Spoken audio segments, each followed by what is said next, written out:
The Art of Selling War by H.L. Mencken from the Baltimore Sun, May 9, 1939. The fact that all the polls run heavily against American participation in the threatening European war is not to be taken seriously. A secret poll taken in any of the countries principally concerned would show the same result precisely.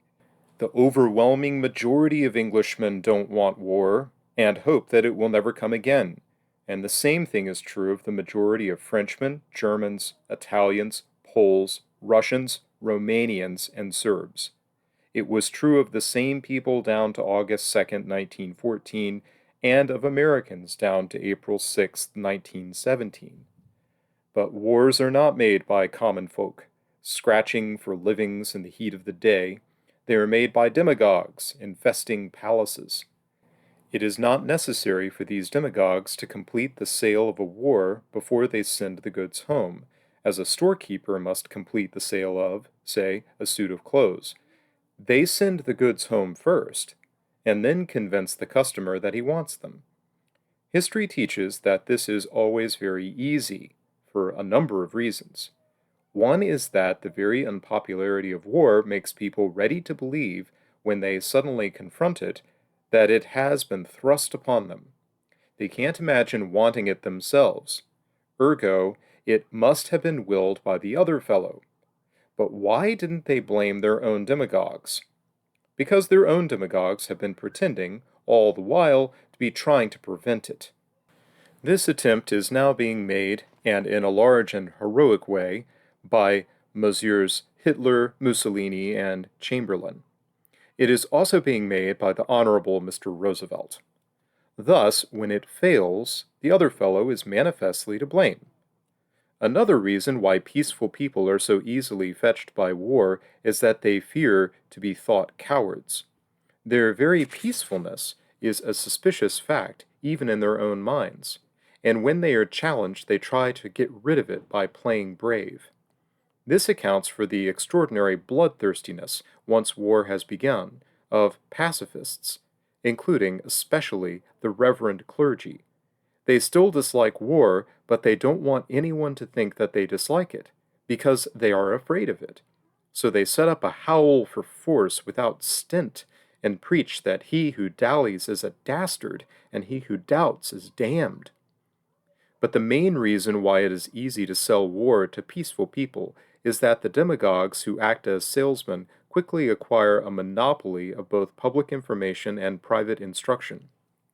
They pass laws penalizing anyone who ventures to call them to book, and in a little while no one does it anymore. This happened at the time the United States entered the last World War, and it will happen again if the Honorable Mr. Roosevelt manages to whoop up another one. On the day war is declared, the Espionage Act will come into effect, and all free discussion will cease. No one will have access to the radio who is not approved by the White House, and no newspaper will be able to dissent without grave risk of denunciation and ruin. Any argument against the war itself, and any criticism of the persons appointed to carry it on, will become aid and comfort to the enemy. The war will not only become moral all over, it will become the touchstone and standard of morality. This impeccability will extend at once to all acts and utterances of the administration. It will become treason to observe that the Honorable Mr. Wallace has failed to save the farmers, and treason tinged with heresy to argue that the Honorable Mr. Ickes is a jackass. A few weeks of that razzle-dazzle will suffice to convert most people to the war, and to intimidate and silence the stray recalcitrants who hold out. All of us rationalize our necessities in this world, and one of the pressing necessities of wartime is to go along, or at all events, not to fall back. It becomes harder and harder to resist, both socially and psychologically. The dissenter is not only suspected by all his neighbors, he also begins to suspect himself.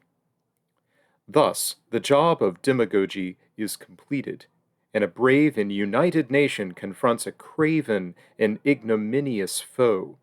It is not until long afterward that anyone ventures to inquire into the matter more particularly, and it is then too late to do anything about it.